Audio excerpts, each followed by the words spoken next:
You wake up to the hum of a world that never rests, a world that promises wealth to anyone who can run fast enough to catch it. Bills glow on your phone screen before the sun has even risen. Advertisements whisper about new credit lines, new upgrades, new reasons to spend. You tell yourself that this is normal, that everyone lives chasing something they can barely afford. But somewhere deep inside, you feel the quiet exhaustion of a race that never ends. It's strange how money rules the rhythm of modern life.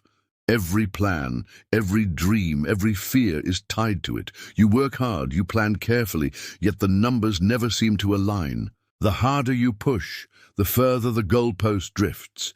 And when you finally stop to breathe, you realize that even your peace of mind has become a currency you keep spending.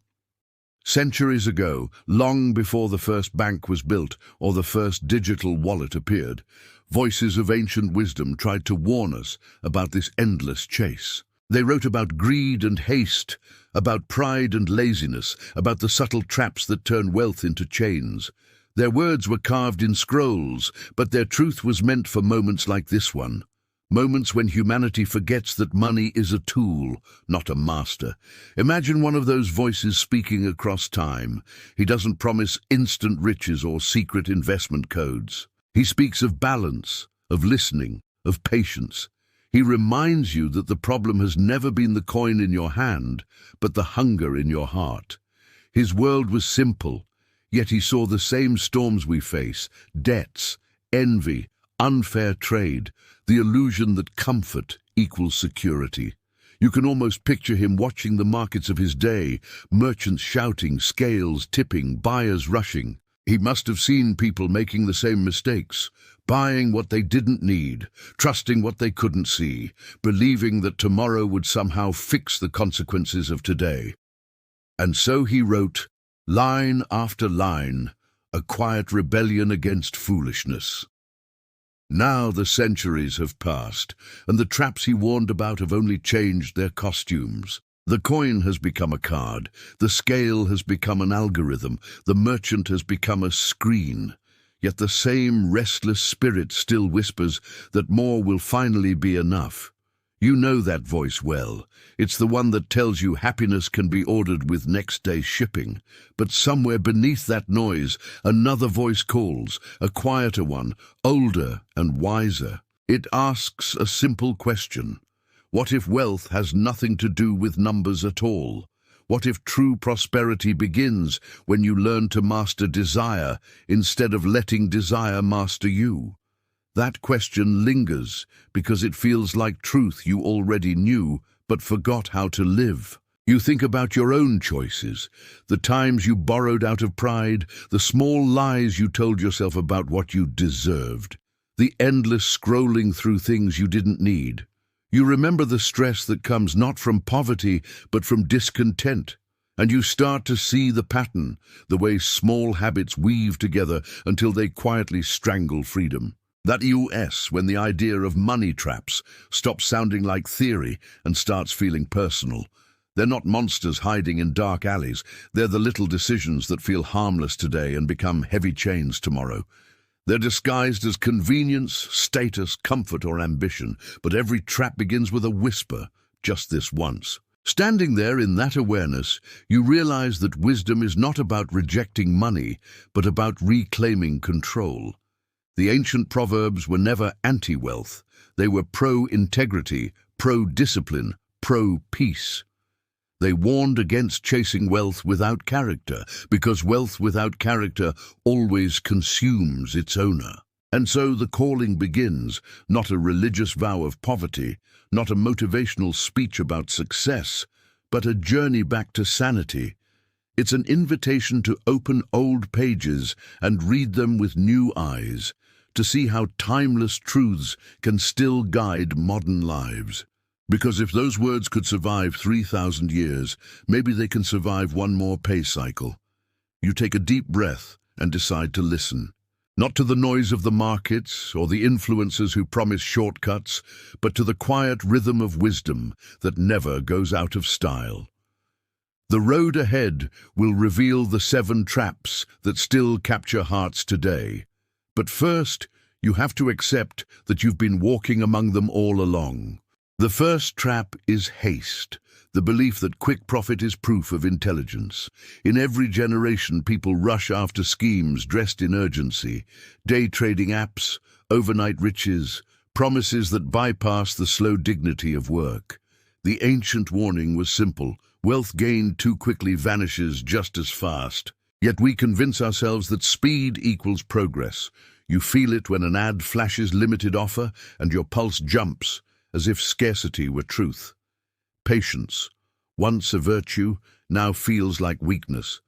But haste is a quiet thief that steals not only money, but peace. The second trap is debt masquerading as freedom. Plastic cards smile with rewards and miles, while interest hides in the fine print like a predator in tall grass. Many carry balances like invisible chains, convinced that tomorrow's raise will break them. But debt feeds on optimism. It promises flexibility and delivers servitude. You tell yourself you control it, until one day you realize your work is no longer building dreams. It's feeding interest. The ancients called that condition slavery by another name. The third trap is greed, subtle and polite. It doesn't shout. It whispers through upgrades, comparisons, and the quiet envy of scrolling through other people's lives. Greed is not the hunger to eat, it's the inability to feel full. The proverb said the greedy stir up conflict, and you see it everywhere. Marriages strained, friendships soured, ethics bent. The chase for more always begins as ambition and ends as addiction. No one calls it sin anymore. We call it hustle culture, but the outcome is the same exhaustion dressed in designer clothes. The fourth trap is pride, the need to appear successful even when reality trembles beneath the surface. It buys status symbols on credit and measures worth in likes and square footage. Pride hates silence because silence exposes insecurity. It is why people spend money they don't, to have to impress strangers who don't care.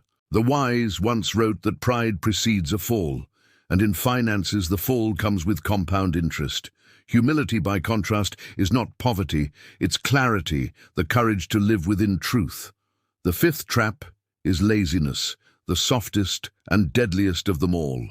It hides behind good excuses and endless planning, behind the comfort of waiting for the right moment. Laziness doesn't always look like idleness. Sometimes it looks like endless research that never becomes action. You tell yourself you're preparing, yet weeks become months, and opportunities rot on the vine. The old saying about the sluggard who plants nothing and harvests nothing feels painfully modern when you realize how many dreams die in procrastination. Shadow. The sixth trap is the refusal to listen. Advice feels uncomfortable because it exposes the ego, so we filter out every voice that challenges our habits.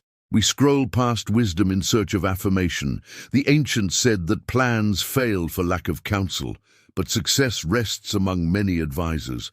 Today, counsel can be a mentor, a podcast, a spreadsheet, or a partner brave enough to speak truth. Listening costs nothing, yet ignoring advice has bankrupted more people than inflation ever could. The seventh trap is the neglect of generosity. In a world that measures security by accumulation, giving feels like loss. But the paradox remains. The tight-fisted never feel safe, and the generous rarely feel poor. When you give, even in small ways, you declare independence from greed's control. Ancient merchants left portions of their harvest for strangers, understanding that wealth without compassion corrodes the soul. Every time you share, you remind money who serves whom. And beyond these seven stand their offspring: worry, envy, comparison, and self-deception. They grow quietly in every heart that treats money as identity. You might not fall into all seven traps at once, but one is often enough to twist your path. The moment you recognize the pattern, you start to see how often financial mistakes are emotional, not mathematical. You remember the times you chased quick returns, the times you spent to soothe loneliness, the silence when you ignored good advice. None of it felt like rebellion. It felt normal. That's how traps work. They borrow the language of comfort until you no longer see the cage. Real wisdom doesn't arrive with shame. It arrives with light, showing you the bars so you can reach for the key. Each proverb, though ancient, reads like a mirror. It doesn't scold, it reflects. When you read, "The borrower is servant to the lender," you suddenly picture your own paycheck divided before it even reaches your hand. When you hear, "The diligent make plans and prosper," you see the quiet power of budgeting, saving, choosing. These sayings were never meant to decorate calendars. They were meant to guide survival. The confrontation, then, is not between you and money, but between wisdom and impulse. Every purchase, every decision, every silence tips the balance one way or the other. You can't fight what you can't name, and now the traps have names. They sit in the open, waiting for recognition. Seeing them is the beginning of freedom. But freedom requires change, and change always costs something. So you pause. You let the list echo: haste, debt, greed, pride, laziness, deafness, and stinginess. 7 familiar faces, 7 ways to lose more than money. The ancient voices don't shout, they whisper, asking if you're tired enough of the noise to finally listen. The confrontation isn't meant to humiliate, it's meant to awaken, and awakening is the most valuable wealth you will ever hold. When the noise of the marketplace finally fades, you start to hear something else, the rhythm of order returning. It's not the sound of a sudden miracle or a jackpot win. It's quieter than that. It's the calm that follows a decision, the moment you choose to live by principles instead of impulses. Transformation never begins with money itself. It begins with the mind that commands it. And so you take the first breath of freedom by naming what enslaved you. You look around your life and see traces of every trap. Haste left unfinished projects. Debt left unopened statements. Pride left boxes of things you never needed. But now the same awareness that once felt like shame begins to feel like clarity. You start to sort through the clutter not as punishment, but as strategy, because order outside mirrors order within. Wisdom does not erase mistakes, it redeems them through understanding. The path forward is slower than the culture likes, but speed was never the goal.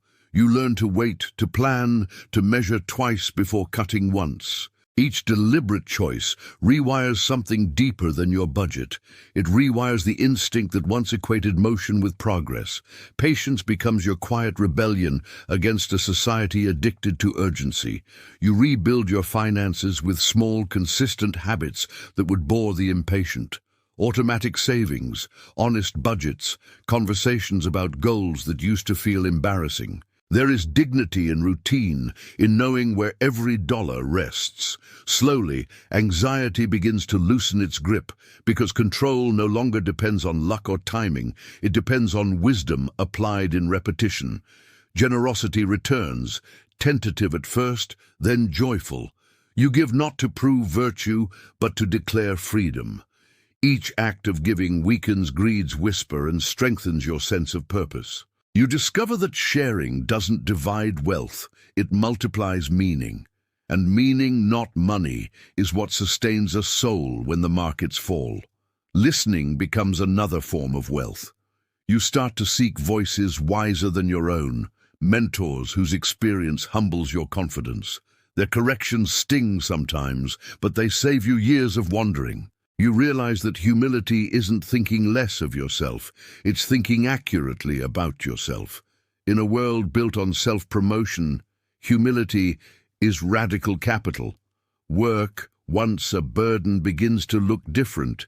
You approach it with diligence rather than desperation, seeing labor not as punishment, but participation in creation. You stop asking, "How fast can I escape work?" and start asking, "How well can I serve while I'm here?" That shift changes everything, because fulfillment grows where gratitude lives.